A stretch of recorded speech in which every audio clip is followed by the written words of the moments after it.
Welcome back, everybody. It's actually been more than 100 days since we planted our carrots. I overshot it by about 15 days, so we're sitting at about 115 since we planted them. But, I mean, look at them. They're just begging to be picked. Look how bushy. So we're going to yank all of them up. I can't wait to see what happens. I know down here they're a little bit smaller, but down there I can already spot some bases that are pretty promising. So I'm going to start from one end and go to the other. Can't wait. Alright.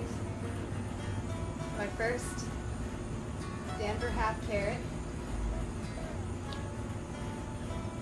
Okay. I'm not disappointed. Oh my god, this is going to be so much fun. It's even better than potatoes because I don't really have to dig them up. I can just...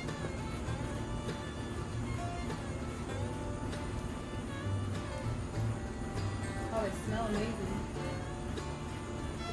I'm just kind of clearing the dirt away from the top so that I don't rip anything in case they are delicate. Check this guy out.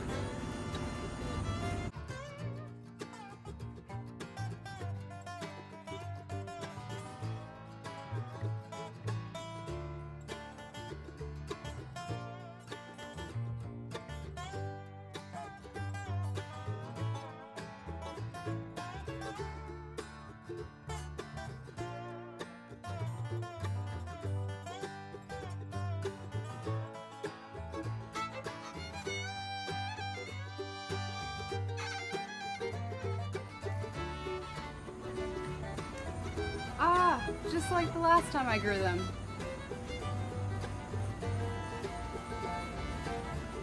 There's always one.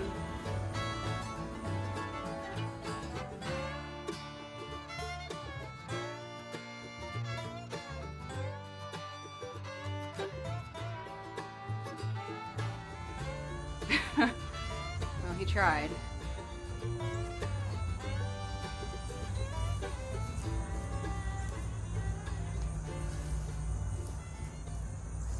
Back row, ooh, yeah. This back row didn't really seem to do much.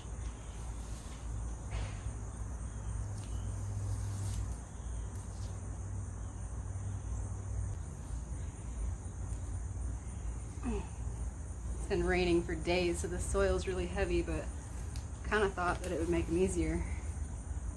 Oh, there's another twisty. I like when they do that. Oh, I think it's a good purple one. Well, I don't know about good, but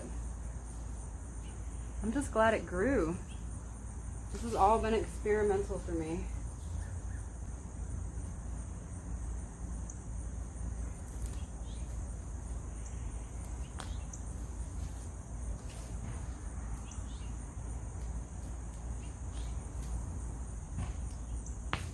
Ooh. Oh, I broke it. Dang, that's exactly what I was trying not to do. Alright, so I was right about the ones down here being larger and deeper. That's a good one. I broke the end of it. So, moving forward, I'm going to have to be really careful. Probably could have let these just keep on growing, but never... I don't have that much experience with carrots, so... I don't know when they can afford to be neglected and when they really need to be picked. So if anybody has any advice for me, obviously this has been a lot of fun and the seeds that I got were amazing. So I'm going to be doing this again, but if you've let your carrots go longer than the recommended 100 days, obviously I went 115, let me know how yours did and if you got a larger yield, because it's always a learning process with me.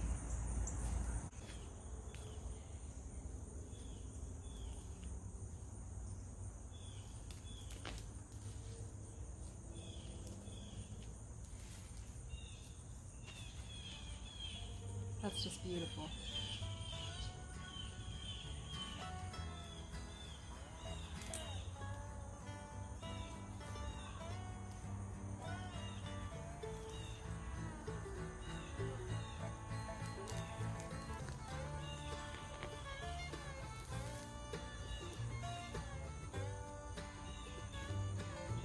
Alright, this is the big corner one.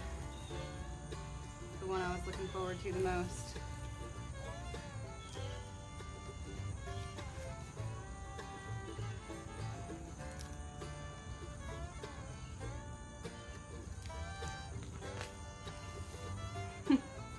and it did not disappoint. Corner carrot for the win.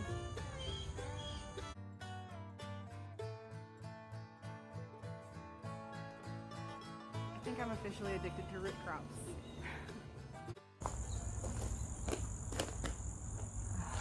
Well, that was actually pretty rewarding. I'm very satisfied with the way that turned out. I definitely want to plant carrots again, but as I said earlier, if anybody watching this has planted carrots before, saw me do anything wrong, or you have just some overall advice or comments, please drop them below. I am going to turn this area up a little bit, treat it with some goodies, and probably replant in the next week or so. I'm thinking broccoli for this area.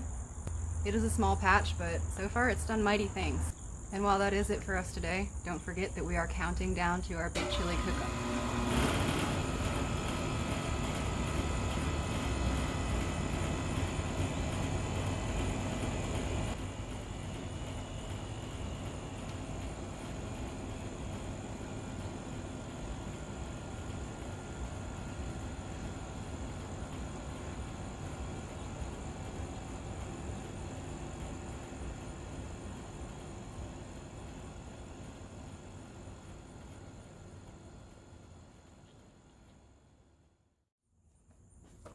Okay, the air conditioning finally shut off, so I'll get back to it.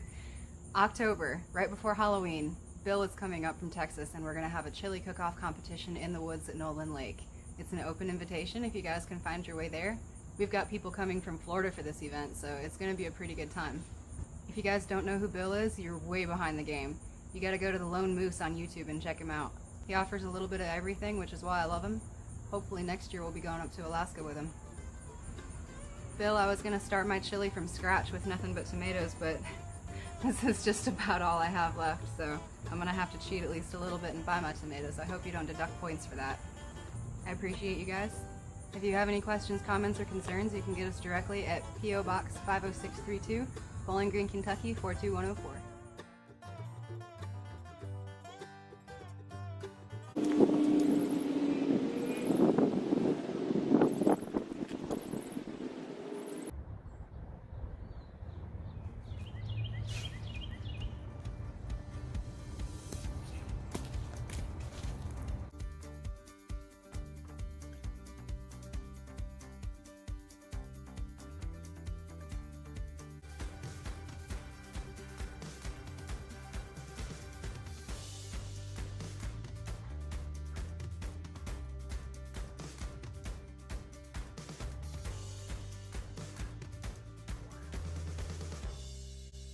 It is only mid-March, so it's a bit early, but as we all know, root crops have the advantage. And the weather that we have upcoming is pretty fine. I have a tendency to just kind of charge ahead on new ideas. And last year, for me, potatoes were a new idea. And I learn as I go. You know, sometimes you guys teach me. I learn a lot from the comments, believe it or not. But last year, you all taught me about hilling. So you'll see some of that this year, and hopefully I'll have a larger yield, so as these start to come up, I'll start adding more dirt. It seems like probably the most basic thing you can know about potatoes, but if you've never planted potatoes before, you don't know what you don't know. Now last year, another thing I did was a 90-day potato. And I am going to do that again this year because the seed crop worked out so well for me. I got a lot of really little guys that kept well. And I just kept them right on my shelf, not necessarily in a dark location or in direct sunlight. Lots of woody roots set in over the winter.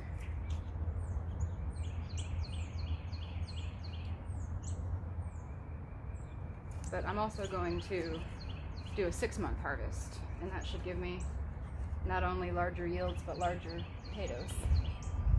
Last year I had very, very small, if any, medium potatoes.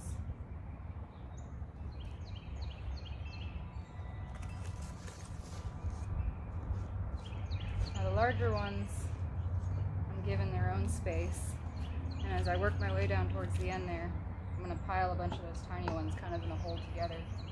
I want to see how these do first. These were kind of my my A-list seed potatoes. I do have high hopes for this year.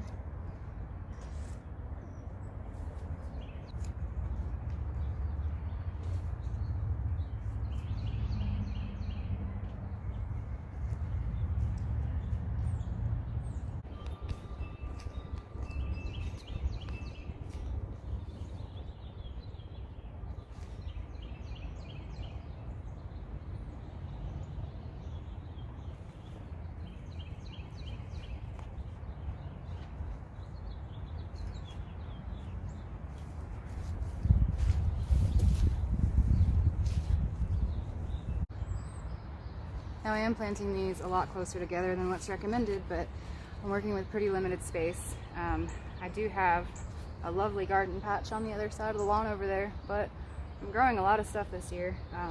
This is actually where my tomatoes were last year. I'm gonna put them over in the big patch this year. And this is all gonna be potatoes because it's also, since it's my raised bed area, it's my softest soil. So turning it's not only very easy, but harvesting root crops is also very easy. I'll put some carrots over in the other side because I've got a nice U shape here. And we should have 2 or 3 harvests out of both the carrots and the potatoes. So I'm really excited about that. Now I want to plant at least 2 of these. Don't worry about my nails, they'll clean up. I want to plant at least 2 of these, so I'm going to try to split it right up the middle here without hurting any of these.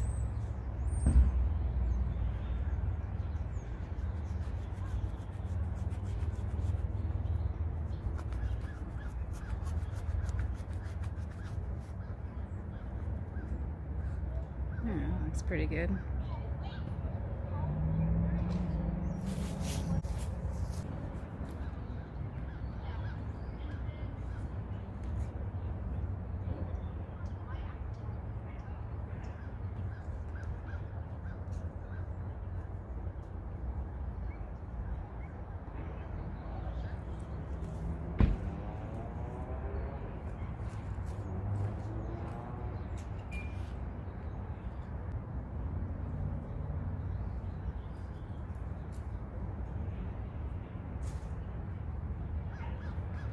Hello everybody and welcome back to my kitchen.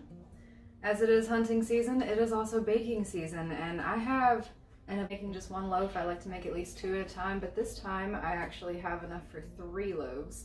Problem is I only have 2 banana bread pans, or loaf pans, so we're gonna get creative and probably make some banana bread.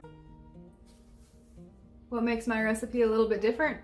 Most recipes call for about 3 bananas. I'm gonna use 4. It's gonna take a little bit of extra bake time, but it's gonna be even more moist.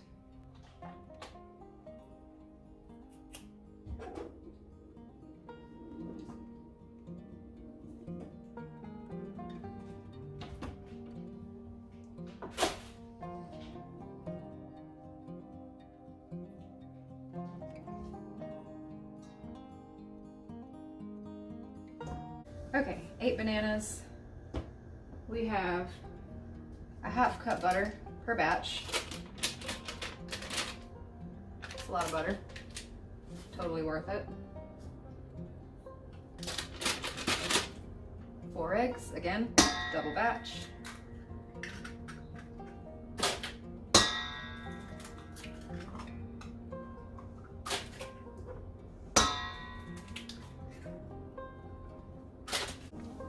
All right, the fun part.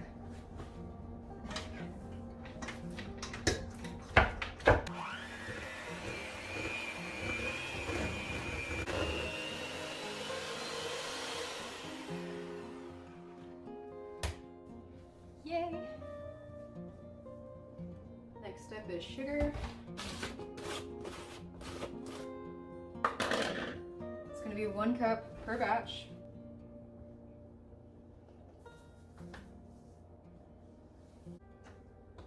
Beautiful, beautiful. All right, next up we have vanilla. Shout out to my mom for making me all these wonderful extracts. I've got mint, I've got vanilla. This is actually still steeping. As you can see, it's not quite brown yet. Oh man, that's gonna be good stuff. Aha. This one also has my mom's handwriting on it, and it's dated 2018, so surely it's good, right? Vanilla is one thing I don't really measure. I've never used too much vanilla in my life. Oh my god, and she put a bean in there. If y'all have never bought vanilla beans, you can't imagine how expensive they are, and they're incredibly reusable. You can take a vanilla bean. Murphy doesn't like vanilla beans. You can take a vanilla bean and put it down in some cheap vodka and make your own extract very, very easily. That's roughly 2 teaspoons. Give her a quick mix. Okay, we got that done. Now comes our flour. This is the only part that I'm really a stickler about, is you really want to mix your flour and your baking soda, sift them together separately before adding them into your wet. I don't know why people do that, but my mom says I have to, so it's the rule. When I was coming up and I was first learning my numbers, my mom actually taught me my fractions by teaching me how to bake. So learning how to make double batches and half batches and things like that, you know, it's how I learned division and multiplication and everything. Thanks, Mom.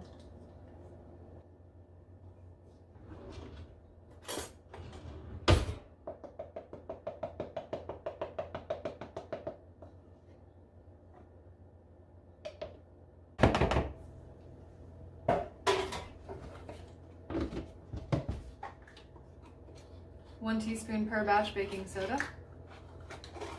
2 teaspoons total.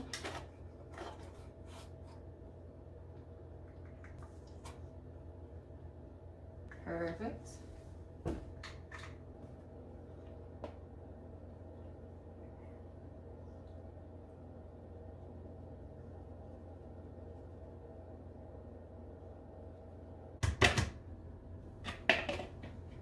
All right, we're down to our final step. At this point, you want to treat it like muffins or maybe pancake batter. You want to mix it until just blended. You don't want to mix it and mix it and mix it like we did earlier.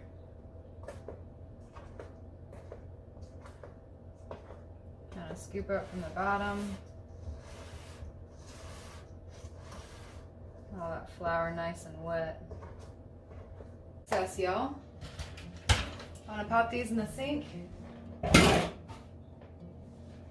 We'll get our pans ready. One of the best parts about this banana bread is that it usually comes right out of the pan when it's done.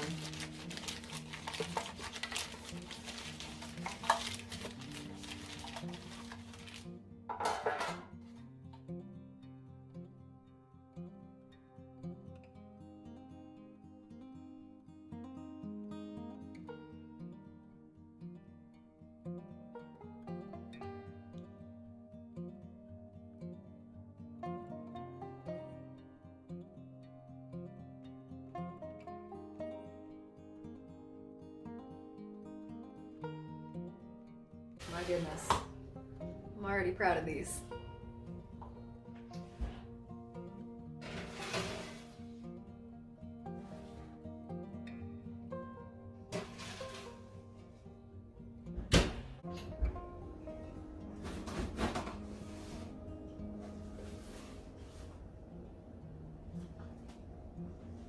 Ooh, pretty clean.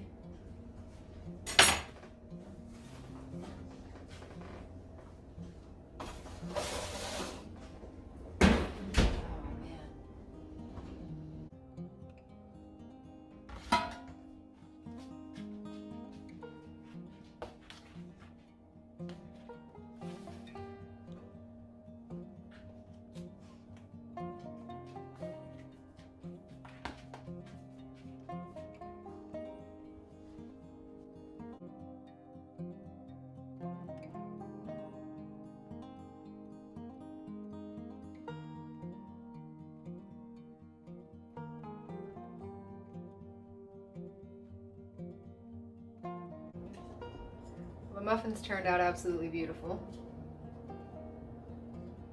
They're all popping right out, nice and easy. We baked these for 25 minutes exactly. This time was a little bit of trial and error because I've never actually made these before, but 25 minutes seemed to be the key. We pulled them out, put the toothpick down in the middle, it came out clean. They're incredibly soft. These things are like biting into a banana flavored pillow. Might have to start doing it this way from now on. And we got a little bit more of a cap, a little bit more of a rise than we did on our loaf pan. I'm not gonna complain about how either one turned out. We appreciate you guys joining us, and as always, if you want to get in touch, our address is P.O. Box 50632, Bowling Green, Kentucky 42104. We'll always write back.